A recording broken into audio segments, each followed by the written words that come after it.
سلام به دوستان و همراهان مجنتو سنتر. با آموزش نصب مجنتو نسخه 2.1.1 بر روی لوکال هاست در سیستم عامل ویندوز در خدمت شما هستیم. برای نصب مجنتو نسخه 2.1.1 بر روی لوکال هاست ما نیاز به چند تا برنامه داریم. اولا یک برنامه لوکال هاست مناسب میخوایم که ما از لوکال هاست ومپ سرور استفاده میکنیم. در این آموزش ومپ سرور رو میتونید از آدرس wampserver.com/en دریافت بکنید. در این صفحه دو نسخه از ومپ سرور وجود داره، یک نسخه 32 بیتی و یک نسخه 64 بیتی اون هستش که با توجه به نوع سیستم عاملتون اقدام به دانلود یکی از اونها میکنید. برنامه بعدی که نیاز داریم برنامه نوتپد پلاس پلاس هستش که میتونید از آدرس notepad-plus-plus.org/download دریافت بکنید. اون رو نسخه 32 بیتی و 64 بیتیش با هم دیگه مشترک هستش و میتونید اقدام به دانلود و نصب اون در روی سیستمتون بکنید. و برنامه بعدی خود برنامه مجنتو هستش که میتونید از سایت ما magento-center.com دریافت بکنید. نسخه 2.1.1 مجنتو کامیونیتی نسخه 2.1.1 هستش، آخرین نسخه مجنتو که ما با دیتای نمونه‌ای برای دانلود در اونجا گذاشتیم و همچنین نسخه 1.9.2 هم هستش که میتونید از اون هم استفاده بکنید. در این آموزش ما نسخه 2.1.1 رو آموزش نصبش رو در خدمت شما هستیم. پس از دانلود این موارد اقدام به نصب لوکال هاست ومپ سرور ابتدا میکنیم. ومپ سرور رو پس از دانلود کردن بر روی آیکون برنامه‌اش بر روی دسکتاپ دبل کلیک میکنیم و اقدام به نصبش میکنیم. در مرحله اول بر روی اوکی کلیک میکنیم. در مرحله دوم بر روی آی اکسپت اگریمنت متن قرارداد قبول میکنیم و بر روی دکمه نکست کلیک میکنیم. در مرحله سوم مجددا بر روی نکست و در مرحله چهارم آدرس مسیر نصب ومپ سرور رو انتخاب میکنیم. به طور پیش‌فرض بر روی درایو C هستش. من اینجا درایو E خودم رو انتخاب میکنم برای نصب و بر روی دکمه نکست کلیک میکنیم و مجددا نکست و بر روی دکمه اینستال کلیک میکنیم و منتظر میمونیم تا ومپ سرور به مرحله پایانی نصب خودش برسه.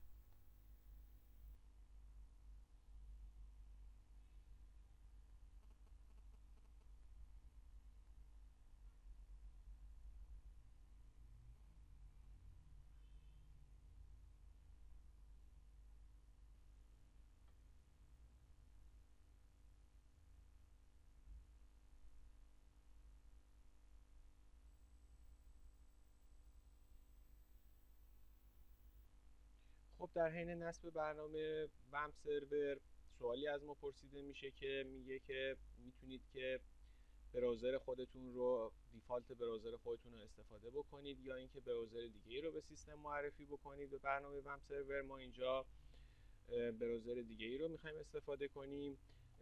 بر روی یس کلیک میکنیم و براوزر مناسب برای ومپ سرور که بتونیم دسترسی به داخلش داشته باشیم موزیلا هستش. موزیلا رو انتخاب میکنیم. از محل نصبش موزیلا رو انتخاب میکنیم. بر روی پروگرام فایل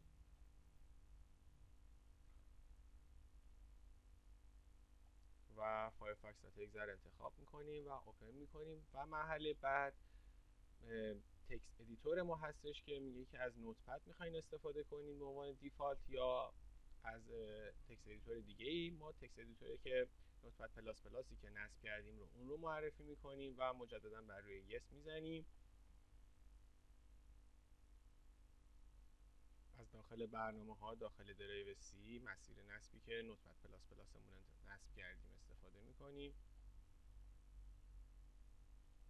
و آیکون اگزه نوتپد پلاس پلاس رو به برنامه معرفی میکنیم.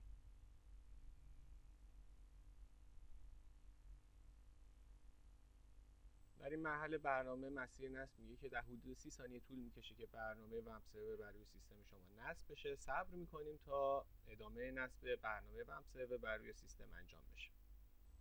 لازم به توضیحه که ومپ سروری که ما استفاده میکنیم از آپاچی 2423 PHP 5625 MySQL 5714 و PHP MyAdmin 464 و ادمینر 425 و PHP sysinfo 325 استفاده میکنه. خب تو اینجا مرحله نصب ومپ سرورمون به این مرحله رسید. بر روی دکمه نکست کلیک میکنیم و در نهایت بر روی گزینه فینیش کلیک میکنیم.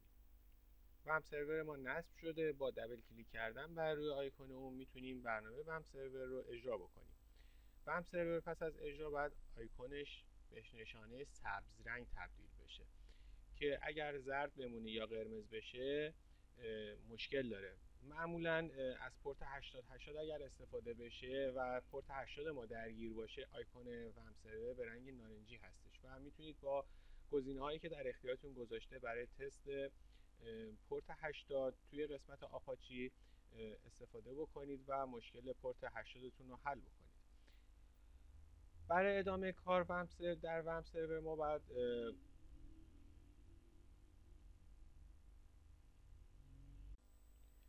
خب بعد از نصب وم سرور ما بر روی آیکونش کلیک میکنیم، بر روی گزینه PHP MyAdmin کلیک میکنیم و در این قسمت احیانا اگر رمز عبور ازمون خواست یوزرنیم و روت ROOT و جای پسورد خالی میذاریم و به این صفحه وارد میشیم.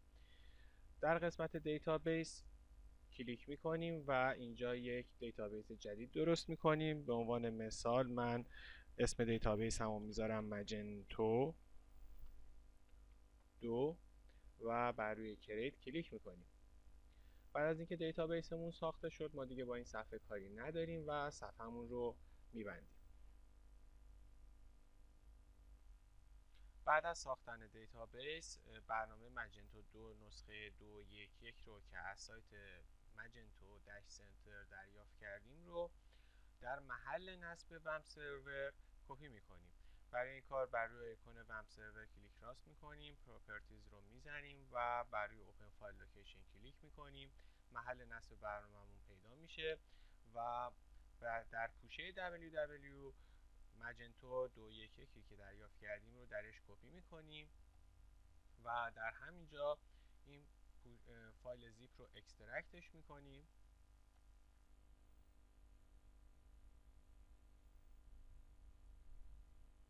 بعد از اینکه برنامه مجنتو 2 رو اکسترکت کردیم از حالت زیپ، نام اون رو رینیم میکنیم و به نام کوتاه‌تر تبدیلش میکنیم. به عنوان مثال من اون رو همنام با نام دیتابیس هم میذارم مجنتو 2.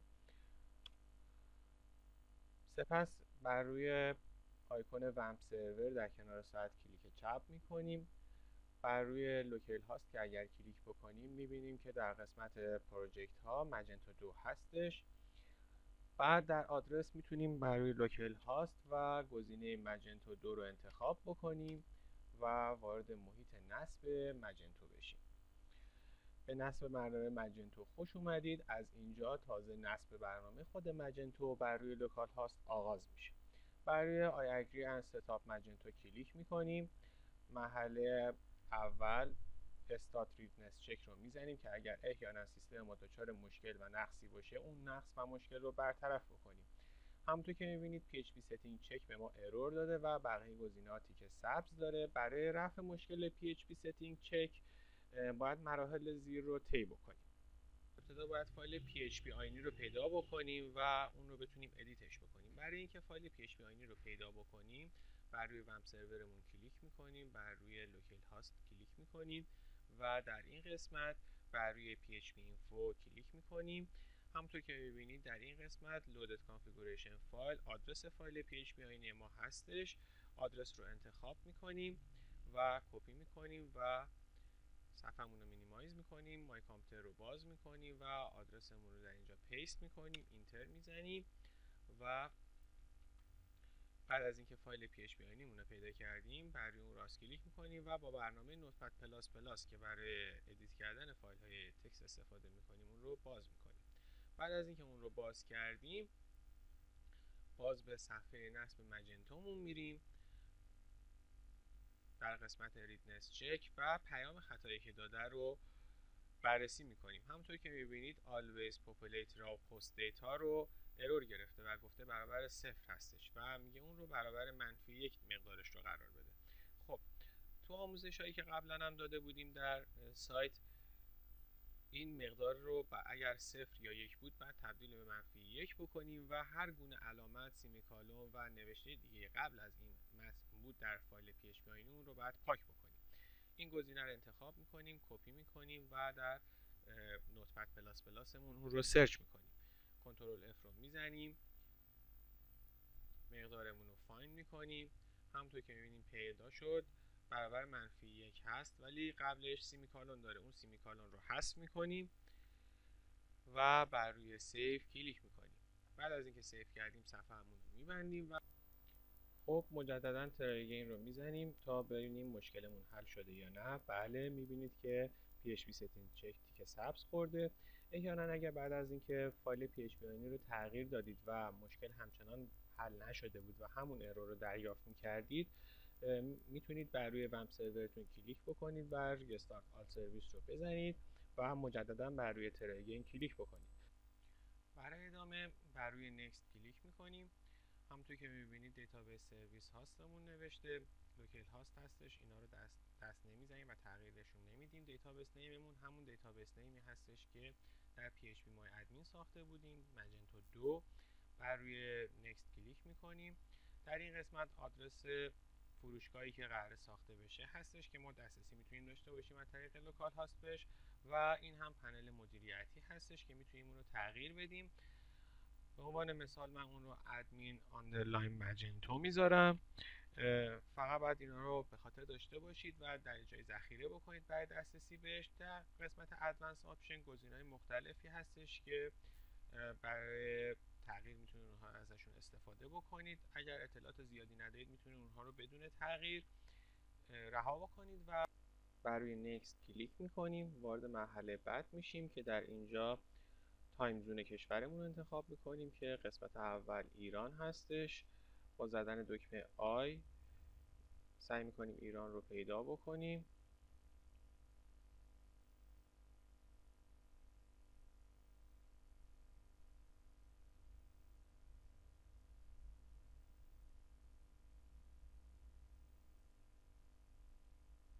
ایران استاندارد تایم رو انتخاب میکنیم. در مرحله بعد واحد پول کشور هستش، اونو هم ایران انتخاب میکنیم. ریال استفاده میکنیم و کشور ایران رو پیدا میکنیم و واحد پول ایران رو بهش معرفی میکنیم، ایرانی ریال IRR. و زبان فروشگاهمون هستش که میتونیم اون هم پرشین یا ایران هستش، بعد اون رو انتخاب بکنیم. همونطور که میبینیم پرشین ایران رو داره، انتخاب میکنیم و بر روی نکست کلیک میکنیم. در مرحله بعد یه نام کاربری و ایمیل معرفی میکنیم و پسورد بهش میدیم. نام کاربری رو برای ورود به من ادمین آندرلاین ماجنتو انتخاب میکنم. ایمیل رو میتونید هرچی بدید. به عنوان پیش‌فرض من ادمین @gmail.com انتخاب میکنم و پسورد رو هم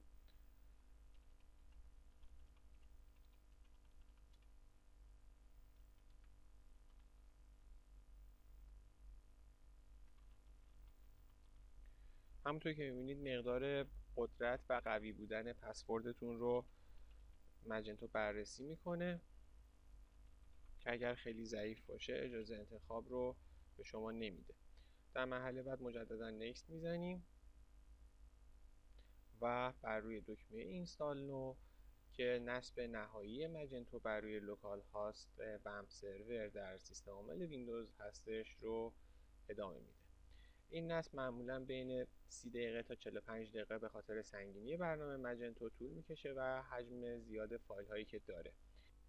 در انتها وقتی که نصب برنامه فرودگاه‌ساز ماجنتو 2.1.1 بر روی لوکال هاست به پایان برسه، با همچین صفحه روبرو خواهیم شد که درش اتمام عملیات نصب رو با موفقیت اعلام کرده و اطلاعات مدیریتی برنامه ماجنتو شامل نام کاربری، ایمیل، پسورد و آدرس فروشگاه و همینطور پنل مدیریتی فروشگاه ماجنتو درش قرار داره و همینطور نام پایگاه داده و یوزرنیم پایگاه داده درش قرار گرفته که ما با زدن بر روی این لینک میتونیم فروشگاهمون رو ببینیم و با زدن بر روی این لینک هم وارد پنل مدیریتیمون میتونیم بشیم.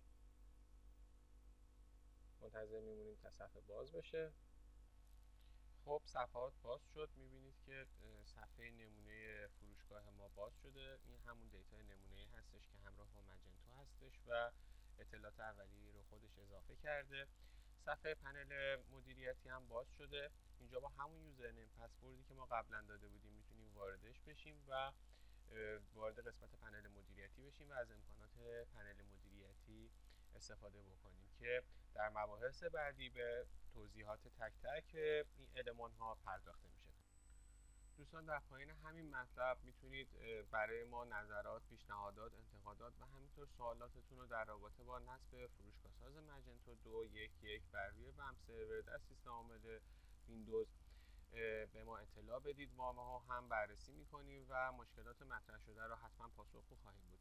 همینطور میتونید از سایت magento-center.com قالب‌های زیبا و متنوع همچنین افزونه‌های مختلفی رو برای برنامه فروشگاه‌ساز مجنتو 2.1.1 دریافت بکنید. تا آموزش بعدی شما دوستان و همراهان عزیز رو به خداوند بزرگ و متعال می‌سپارم. خدا یار و نگهدارتون.